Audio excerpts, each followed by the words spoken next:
दोस्तों आज हम एक्सप्लेन करने वाले हैं हाल ही में आई मूवी मार्को को, जिसकी आप लोग डिमांड कर रहे थे, इसलिए वीडियो को अभी लाइक कर दीजिए। हम चलिए कहानी शुरू करते हैं। तो मूवी की स्टार्टिंग में हम तारिक नाम के एक आदमी को देखते हैं। तारिक के घर पर कुछ पुलिस ऑफिसर्स आए होते हैं। पुलिस वाले उसके घर पर इसलिए आए थे क्योंकि तारिक के छोटे भाई वसीम का किसी ने मर्डर कर दिया था। वसीम के खूनी का पता लगाने के लिए पुलिस ऑफिसर सत्यम तारिक से पूछता है कि क्या तुम्हें किसी दुश्मन पर शक है। इस पे तारिक उसे कहता है कि हमारे बिजनेस में काफी सारे दुश्मन होते हैं, पर मुझे अच्छी तरह से नहीं पता कि किसने मेरे भाई को मारा होगा। असल में तारिक और वसीम का काफी बड़ा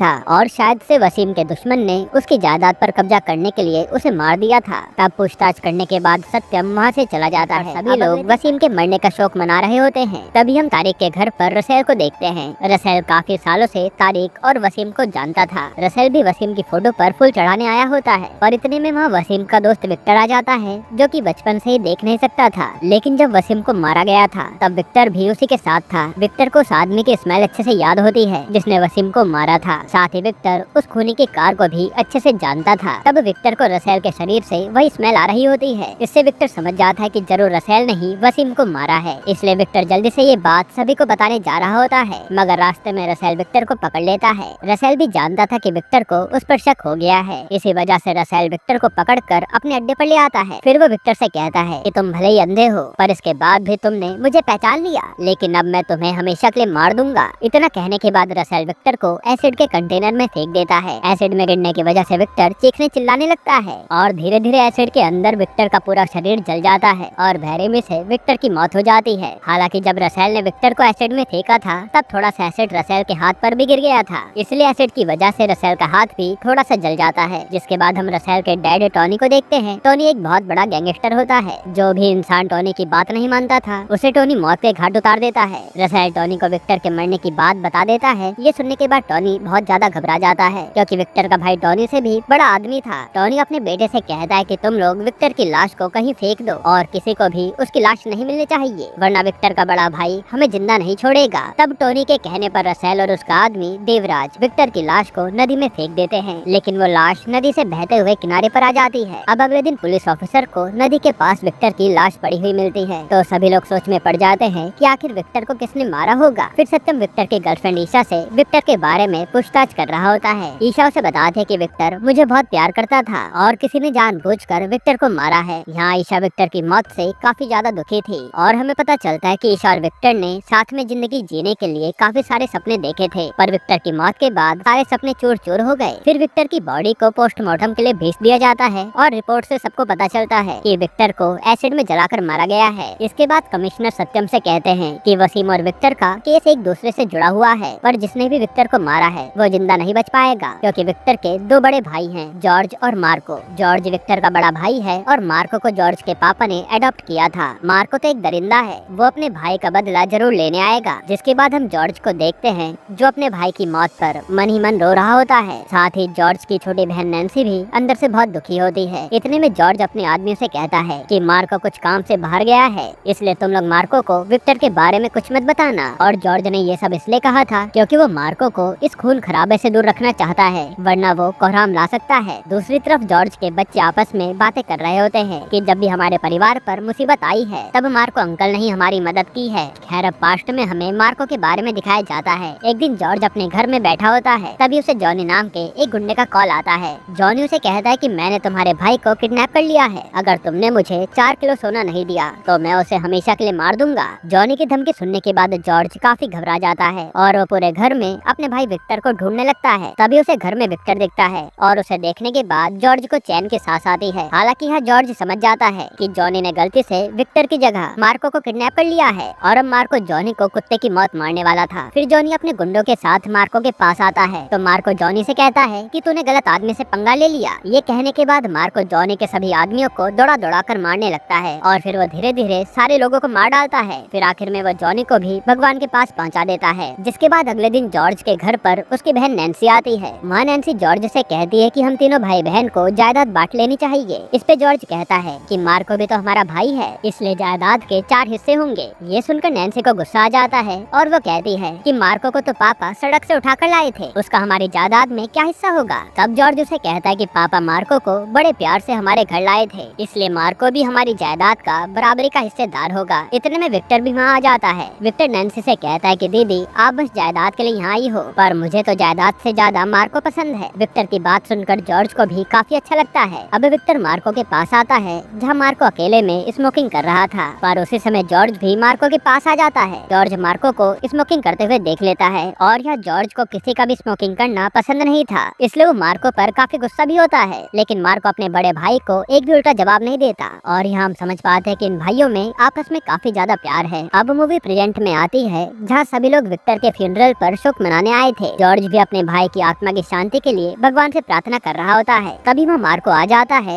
जो कि विक्टर की मौत से काफी ज्यादा बेचैन हो गया था। मार्को सबके सामने आते ही कहता है कि मेरे भाई को उस दिन शांति मिलेगी जिस दिन मैं अपने भाई के खूनी को मार दूंगा, मैं अपने भाई की मौत का बदला जरूर लूंगा। तब ये सुनकर वहाँ बैठे सभी लोग काफी ज्यादा डर जाते हैं क्योंकि पता नहीं मार्को अब क्या करने वाला है। फिर फ्यूनरल के बाद जॉर्ज मार्को से जाकर कहता है कि तुम्हें विक्टर का बदला लेने की कोई जरूरत नहीं है, मैं अकेले सब कुछ संभाल लूंगा। इस पे मार्को कहता है कि विक्टर सिर्फ आपका ही नहीं बल्कि मेरा भी भाई था, इसलिए मैं उस खूनी को ढूंढकर कुत्ते की मौत मारूंगा। इतना कहने के बाद मार्को वहाँ से चला जाता है। अब मार्को को विक्टर के साथ बिताए हुए सभी पल याद आ रहे होते हैं और वो काफी ज्यादा दुखी बैठा था। जिसके बाद हम जॉर्ज को देखते हैं। जॉर्ज अपने सभी पार्टनर के साथ बैठा होता है, साथ ही वहाँ टॉनी और उसका बेटा भी आया होता है। टॉनी जॉर्ज को समझाता है कि तुम्हें विक्टर को भूलकर अपने काम पर ध्यान देना चाहिए। असल में टॉनी किसी भी तरह से जॉर्ज का ध्यान विक्टर के ऊपर से हटाना चाहता था, वरना वो कभी भी फंस सकता है। पर जॉर्ज उसे कहता है कि विक्टर मेरी जान था, उस खूनी को मैं ऐसी मौत दूंगा जिसे देखकर सभी कांप जाएंगे। इतने में मार्को जॉर्ज के पास आता है। वो उन सभी से कहता है कि मेरे भैया सही कह रहे हैं। मार्को की बात सुनकर वहाँ बैठा एक आदमी उससे कहता है कि तुम्हें हमारे बीच में बोलने की कोई जरूरत नहीं है। ये सुनकर मार्को को उस आदमी पर गुस्सा आ जाता है और वो गुस्से में उस आदमी को वहीं मार डालता है। खैर अब अगली सुबह सत्यम अपने ऑफिसर के साथ वसीम की मौत का पता लगाने के लिए उसी फैक्ट्री पर जाता है क्योंकि फैक्ट्री पर ही वसीम को मारा गया था। पुलिस वाले वहाँ के सीसीटीवी चेक करते हैं लेकिन उन फुटेज में एक भी क्लिप नहीं होती। इस पे सत्यम अपने ऑफिसर से कहता है कि जरूर किसी ने प्लान बनाकर वसीम को मारा है और वसीम को मारने के बाद उस आदमी ने सीसीटीवी के सारे फुटेज डिलीट कर दिए होंगे। वहीं दूसरी तरफ टोनी देवराज और रसेल से कहता है कि तुम लोगों को मार्को से सोच समझकर बात करनी होगी, अगर मार्को को तुम पर शक हुआ तो वो तुम्हें भी मार देगा। तब रसेल और देवराज मार्को के सामने ऐसा बिहेव करते हैं कि वो दोनों विक्टर की मौत पर काफी ज्यादा दुखी हैं। हालांकि अंदर ही अंदर वो दोनों मार्को को मारने का प्लान बना रहे थे और यह मार्को को उन दोनों पर जरा भी शक नहीं होता। जिसके बाद मार्को रसेल के साथ मिलकर विक्टर की मौत के पीछे की वजह ढूंढने लगता है। साथ ही मार्को सत्यम से भी जाकर विक्टर के केस के बारे में पूछता है। सत्यम उसे बताता है कि तुम्हारे भाई को एसिड में डुबाकर मारा गया है। ये सुनने के बाद तो मार्को की आग और भी भड़क जाती है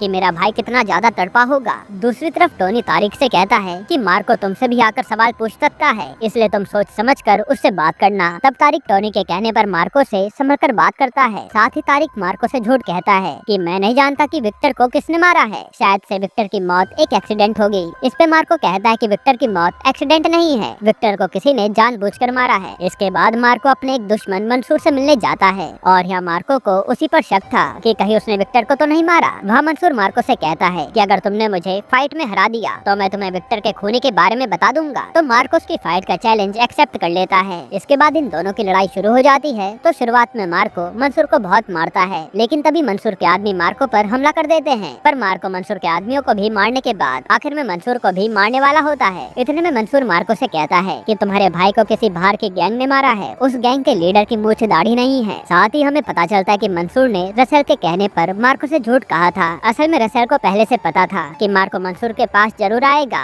इसलिए उसने मार्को का ध्यान भटकाने के लिए कहा था। फिर हम टोनी को देखते हैं। टोनी को उसके आदमी बताते हैं कि कल जॉर्ज का 120 किलो सोना बोट से हमारे सिटी में आने वाला है। तो ये सुनकर टोनी जॉर्ज के सोने को चुराने का प्लान बनाने लगता है। वो अपने आदमियों से कहता है कि हम लोग 30 किलो सोना देकर कस्टम ऑफिसर खरीद लेंगे, बाकी का 90 किलो सोना हम लोग अपने पास रख लेंगे और हम जॉर्ज को बताएंगे कि कस्टम ऑफिसर ने तुम्हारा सारा सोना अपने कब्जे में ले लिया। इससे जॉर्ज को किसी पर भी शक नहीं होगा। जिसके बाद देवराज कस्टम ऑफिसर को खरीद लेता है। साथ ही वो उसे जॉर्ज के 120 किलो सोने की लोकेशन भी बता देता है, जिससे टोनी का काफी ज्यादा फायदा होता है। फिर अगले दिन देवराज जॉर्ज को जाकर बताता है कि तुम्हारा सोना ऑफिसर ने पकड़ लिया है। ये सुनकर जॉर्ज सोच में पड़ आता है कि आखिर किसने ऑफिसर को हमारे सोने की लोकेशन बताई होगी। फिर जॉर्ज देवराज से कहता है कि मैं उस आदमी को ढूंढकर मार दूंगा जिसने मुझसे गद्दारी की है। ये सुनकर देवराज टेंशन में आ जाता है कि कहीं जॉर्ज को सारी सच्चाई पता न चल जाए, इसलिए वो जॉर्ज को कार में चाकू मारने की कोशिश करता है और जॉर्ज देवराज को देख लेता है। हालांकि यहाँ चाकू लगने की वजह से जॉर्ज की हालत काफी ज्यादा खराब हो जाती है। फिर जॉर्ज के आदमी उसे जल्दी से हॉस्पिटल लेकर जाते हैं और हॉस्पिटल में उसका इलाज चालू हो जाता है। तभी वहाँ मार्को भागते हुए आता है और मार्को अपने बड़े भाई की हालत देखकर काफी ज्यादा दुखी था। इतने में टोनी मार्को को बताता है कि तुम्हारे भाई को देवराज ने चाकू मारा है और यह टोनी ने जानबूझकर ये गेम खेला था जिससे मार्को को टोनी पर विश्वास हो सके। दूसरी तरफ टोनी देवराज से कहता है कि मार्को को तुम्हारे बारे में पता चल गया है और तुम किसी सेफ जगह जाकर छुप जाओ। तब टोनी के कहने पर देवराज शहर के बाहर चला जाता है। जिसके बाद अगले दिन राज नाम का एक लड़का सत्यम के पास आता है। वो सत्यम को बताता है कि जब वसीम को मारा जा रहा था तब मैं वहीं पर छुपा हुआ था। असल में राज वसीम की फैक्ट्री में छुपकर वीडियो बनाने आया था क्योंकि वसीम की फैक्ट्री में गैर कानूनी काम होते थे और तभी राज ने देखा कि तारिक और रसेल ने मिलकर वसीम का खून किया है। राज ने ये सब कुछ अपने कैमरे में भी रिकॉर्ड कर लिया था तो वो ये वीडियो सत्यम को दे देता है।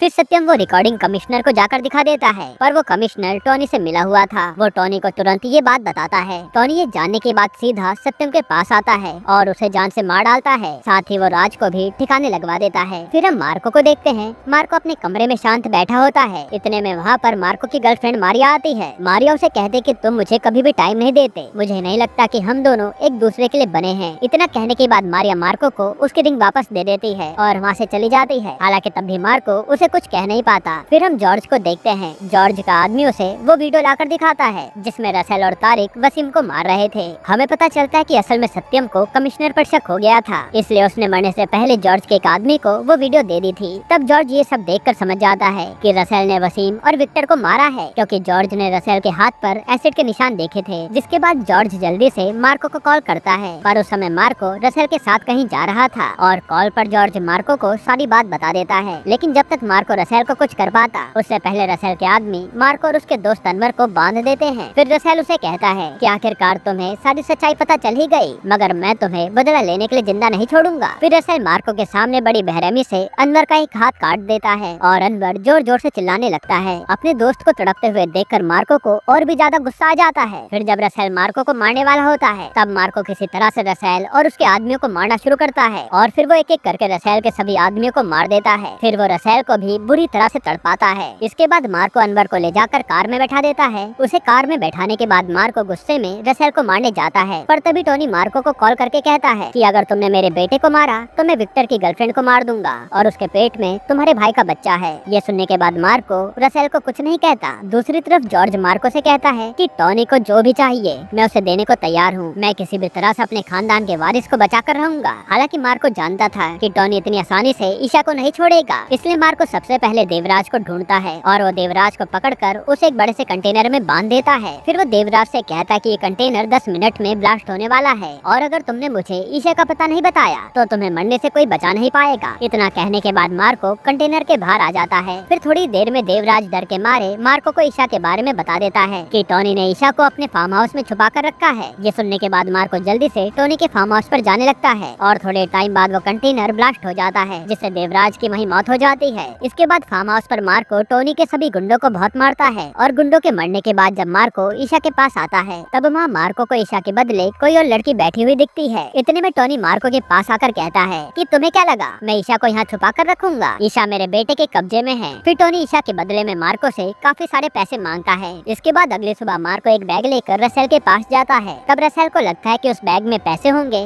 लेकिन उन बैग में टोनी का हाथ होता है। तब रसेल अपने पापा का हाथ देखकर काफी ज्यादा डर जाता है और हमें पता चलता है कि मार्को ने ईशा को बचाने के लिए टोनी का किडनैप कर लिया है। साथ ही मार्को ने टोनी का एक हाथ भी काट दिया था। फिर मार्को कहता है कि तुम्हें टोनी का पता चाहिए ना, तो तुम्हें ईशा को मेरे हवाले करना होगा। तब रसेल डर के मारे ईशा को मार्को के हवाले कर देता है और मार्को भी रसेल को टोनी का पता बता देता है। फिर रसेल अपने आदमियों के साथ उस पते पर जाता है तो वहाँ टोनी एक कमरे में बंधा हुआ था। अब जब रसेल उस कमरे को खोल रहा होता है तो टोनी अपने बेटे को मना करने लगता है क्योंकि टोनी के सर पर एसिड रखा हुआ था और वो एसिड का डिब्बा दरवाजे से जुड़ा था। अगर रसेल दरवाजा खोलता तो वो एसिड टोनी के ऊपर गिर जाता, इसलिए रसेल खिड़की से कमरे के अंदर जाता है और वो बड़े आराम से वो एसिड अपने पापा के ऊपर से हटा देता है। पर तभी उसे पता चलता है कि टोनी के पैरों के नीचे बॉम्ब रखा है। ये जानने के बाद रसेल अपने पापा को छोड़कर कमरे के बाहर आ जाता है और बॉम्ब ब्लास्ट होने की वजह से टोनी की यहीं पर मौत हो जाती है। यहाँ रसेल भी अपने पापा की मौत पर काफी ज्यादा दुखी था और वो भी ठान लेता है कि वो मार्को से अपना बदला लेगा।